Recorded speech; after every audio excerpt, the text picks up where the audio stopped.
You have just one chance to prove you understand Japanese business culture, and the Shokumu Kireki Show format is your test. Konnichiwa everyone. The Shokumu Kireki Show is where you get to showcase your skills and experience in detail.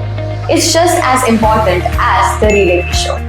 If you haven't checked out the first part about the Rireki Show yet, don't forget to watch it.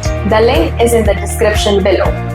Now, both the resumes are equally important, so make sure you get both of them right. While the Rireki Show was your basic profile, this is your professional deep dive. Get this right and you will stand out from every other foreign candidate.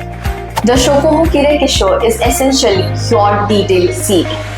It follows the same JIS format but gives you the room to expand on your experience, skills, and your achievements. Everything still needs to be in Japanese, and most information should match exactly with your Rireki Show. Consistency across both documents is very crucial for Japanese employers. The professional summary section is where you describe your relevant work history in clear and simple sentences. This is similar to what you might have seen in Western resumes. Focus on your most relevant experiences and mention specific positions you have held. Keep the language professional and business focused. You can refer particular companies or roles that relate directly to the job you want. Remember, Japanese employers appreciate directness and clarity. Avoid flowery language and stick to concrete facts about your background. The employment history summary lists all your previous jobs, but here is the key difference from the Rireki Show.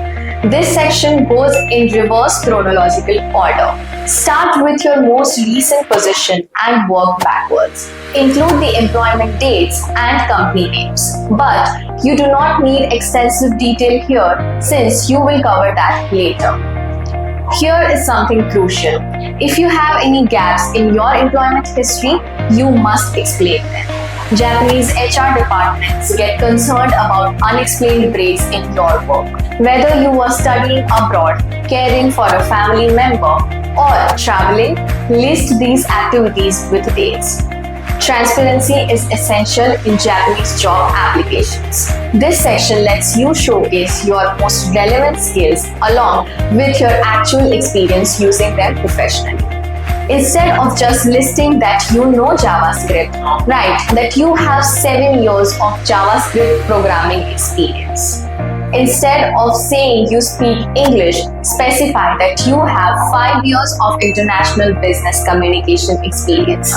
You already mentioned some skill in the Rireki Show, but now you can be much more specific.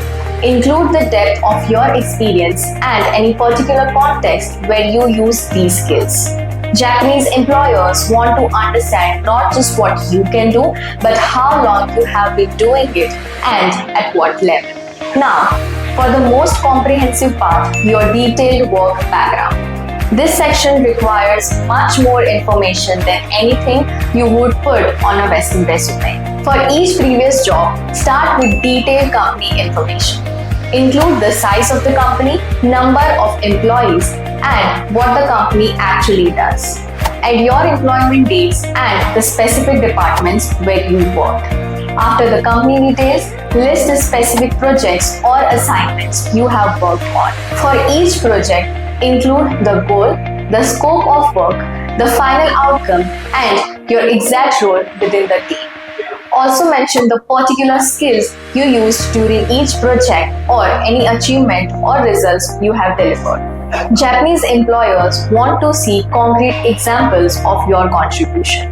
This level of detail might seem excessive, but it gives hiring manager a crystal clear picture of what you have accomplished and how your experience applies to their needs. If you work in a technical field like engineering or IT, use this section to list your most relevant technical abilities. Include specific software you can use, tools you have worked with, and frameworks you know. Be precise about your experience level with each technology. For certifications and licenses, this should match exactly with what you wrote in the Rireki Show.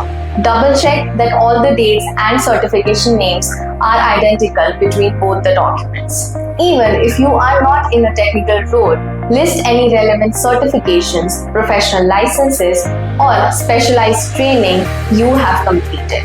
The final section is your summary about yourself, essentially your elevator pitch for this specific role.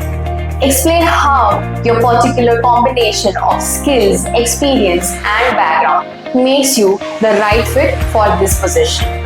Keep it concise and very professional. Focus on what makes you specifically valuable to this company. If you have a particular reason for wanting to join this organization, you can mention that as well. Remember to keep everything business related and avoid personal detail that do not relate to your professional qualifications. And there you have it, the both documents you need for Japanese job applications. The Rirekisho gives them your basic profile and the Shokumu Kirekisho shows them why you are worthy for hiring. If this series helped you understand Japanese job applications, hit that like button and share it with anyone else planning to work in Japan. Good luck with your application. Thank you for watching and I will see you in the next one.